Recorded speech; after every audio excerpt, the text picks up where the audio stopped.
राजस्थान। यहाँ एक से बढ़कर एक किले हैं।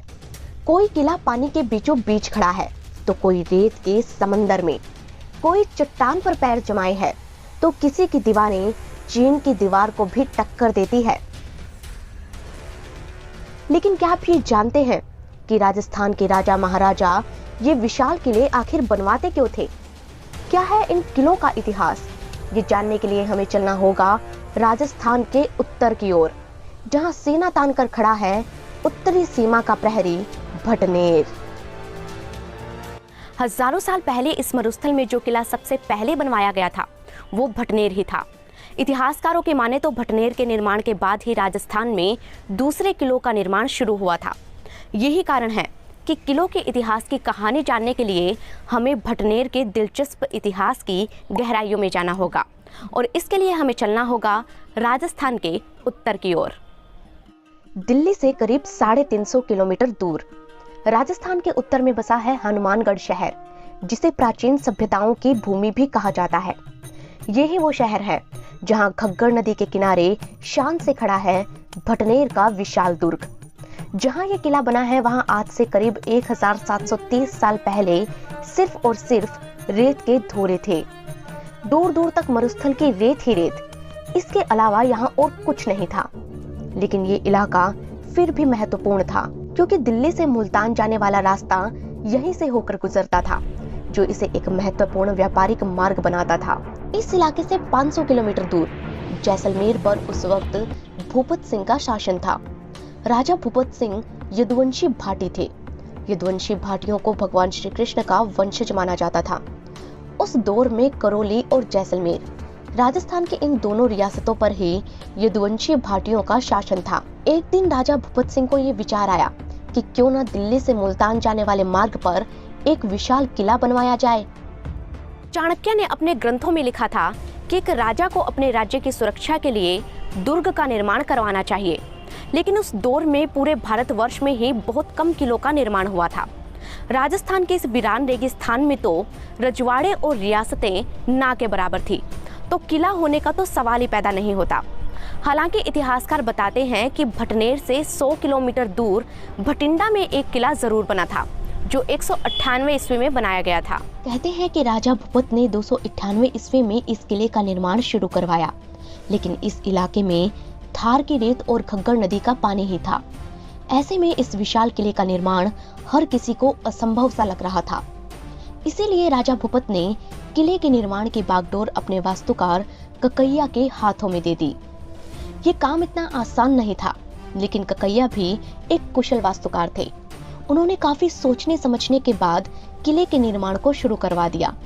उन्होंने घग्गर नदी के पानी का इस्तेमाल किया और मरुस्थल की इस रेत से छोटी छोटी कच्ची ईंटें बनवाई। हजारों ऊंटों, गधों और मजदूरों ने एक साथ मिलकर मिट्टी ढोने का काम किया। इस तरह कुछ सालों की मेहनत के बाद बिना चूने और सीमेंट के सिर्फ मिट्टी और पानी से एक बेहद विशाल दुर्ग तैयार हो गया। 52 बीघा जमीन पर फैले इस दुर्ग के 52 बुर्ज बनाए गए थे।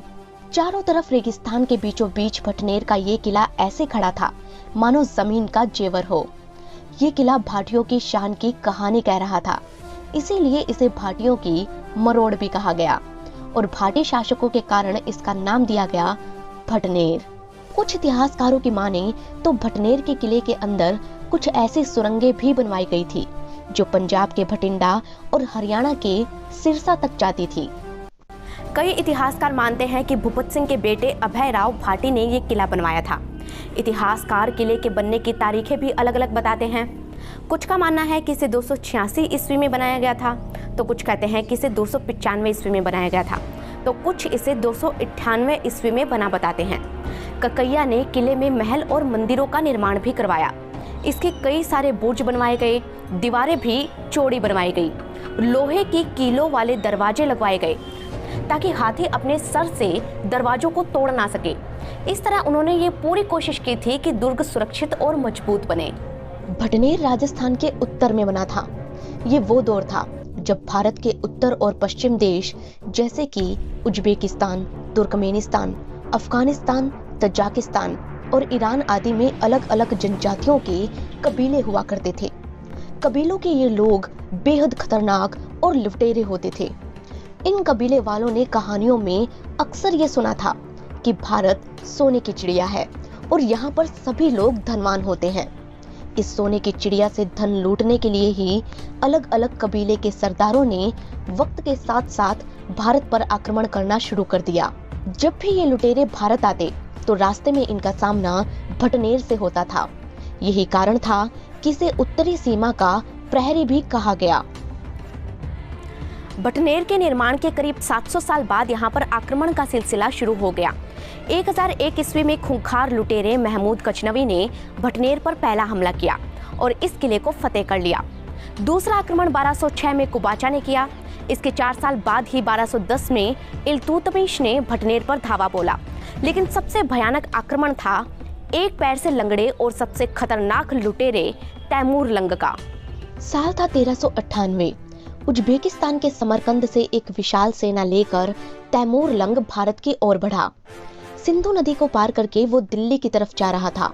उसकी सेना की एक टुकड़ी पहले ही मुल्तान को जीत चुकी थी। जब वो दिल्ली की ओर बढ़ रहा था तो रास्ते में उसका सामना भटनेर से हुआ। उस वक्त भटनेर के राजा थे दुलचंद। तैमूर की सेना के आगे उनकी सेना बहुत छोटी थी, लेकिन फिर भी उन्होंने हार मानने के बजाय केसरिया करने की ठानी। कहते हैं कि जब तैमूर भटनेर जा रहा था तो इस विशाल किले को देखकर वो दंग रह गया। अपनी आत्मकथा तजूके तैमूरी में भी उसने लिखा है कि भारत में भटनेर का किला सर्वश्रेष्ठ है। ऐसा विशाल किला उसने आज तक नहीं देखा। तैमूर के लाखों सैनिकों ने भटनेर को घेर लिया। राजा दुलचंद और तैमूर की सेना में भयानक जंग हुई, जिसमें राजा दुलचंद और उनके सैनिक वीर गति को प्राप्त हो गए। वहीं दुर्ग की रानियों ने जौहर कर लिया। ये पहला ऐसा जौहर था जिसमें हिंदू रानियों के साथ ही मुस्लिम रानियों ने भी अग्नि स्नान किया था। इस जीत के बाद तैमूर ने भटनेर को जमकर लूटा। तैमूर के बाद 1534 में कामरान और 1570 में अकबर ने भटनेर पर आक्रमण किया। भटनेर ने सबसे ज्यादा विदेशी आक्रमण झेले थे। ये किला पहाड़ी पर ना होकर एक समतल मरुस्थल पर था, इसलिए इसे जीतना उतना मुश्किल नहीं था। यही वजह रही कि भटनेर के बाद जितने भी किलों का निर्माण किया गया उन्हें पहाड़ियों पर या फिर जंगलों में या पानी के बीचों बीच बनवाया गया, ताकि इन किलों तक आसानी से शत्रु सेना ना पहुंच पाए।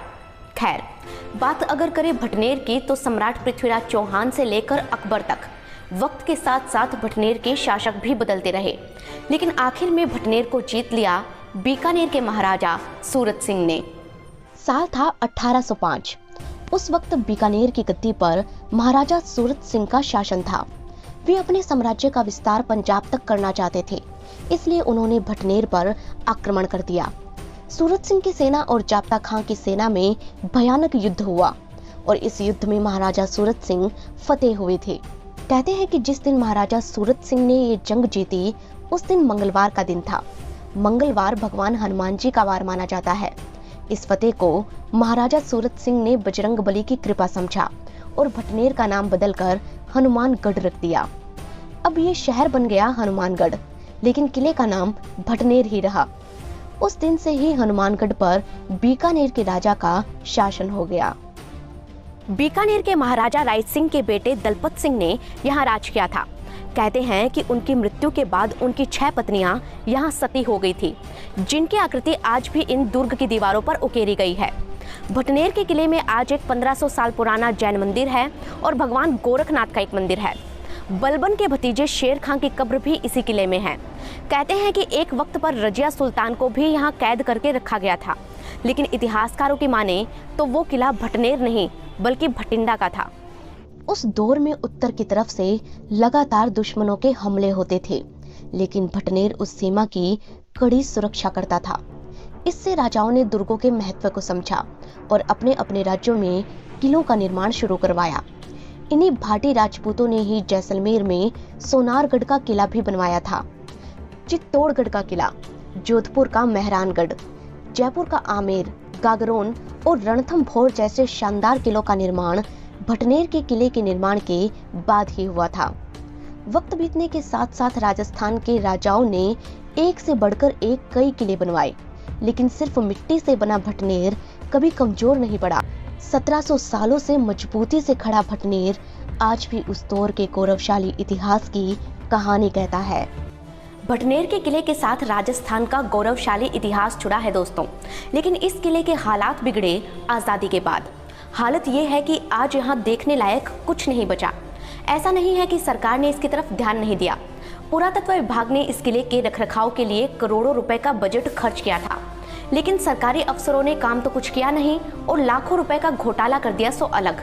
अब घोटाले की जांच चल रही है और भटनेर खंडर होता जा रहा है। हम राजस्थान के लोगों को हमारे पूर्वजों ने एक से बढ़कर एक धरोहरें विरासत में दी है, लेकिन जनता में इनके लिए इमोशनल अटैचमेंट या यूं कहें कि भावात्मक लगाव नहीं है, क्योंकि उन्हें इन धरोहरों का इतिहास और इनकी कहानी मालूम ही नहीं है। इसीलिए मैंने ये रिपोर्ट बनाई है दोस्तों। इस वीडियो को ज़्यादा से ज़्यादा शेयर करें ताकि दुनिया को पता चल सके कि भटनेर की कहानी क्या है और इसे बचाना क्यों ज़रूरी है। अब जब भी राजस्थान के इतिहास की गहराइयों में जाएंगे तो भटनेर का जिक्र ज़रूर होगा। इस किले की चर्चाएं आपको हर जगह मिलेगी। दोस्तों, ये हमारा सौभाग्य है कि आज हम इसे देख तो पा रहे हैं, लेकिन अगर समय रहते इस किले की मरम्मत नहीं करवाई गई तो ये किला उसी तरह नष्ट हो जाएगा जैसे दुश्मन पर चांदी के गोले दागने वाला दुनिया का एकमात्र चूरू का किला नष्ट हो गया। इसीलिए मेरी दरख्वास्त है कि आप भटनेर की इस गौरव गाथा को दूर दूर तक पहुंचाएं।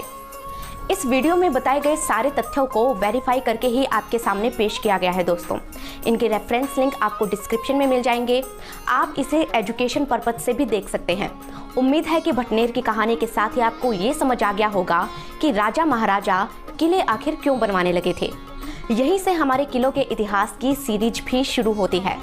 अगली कहानी होगी एक नए दुर्ग की। लेकिन तब तक आप हमें ये बताएं कि आप इस रिपोर्ट को कहां से देख रहे हैं, आपके यहाँ कौन सा किला है और अगला इतिहास किस किले का जानना चाहते हैं। जाने से पहले वीडियो को लाइक और चैनल को सब्सक्राइब करना बिल्कुल ना भूलें। मिलते हैं अगले वीडियो में, तब तक के लिए धन्यवाद।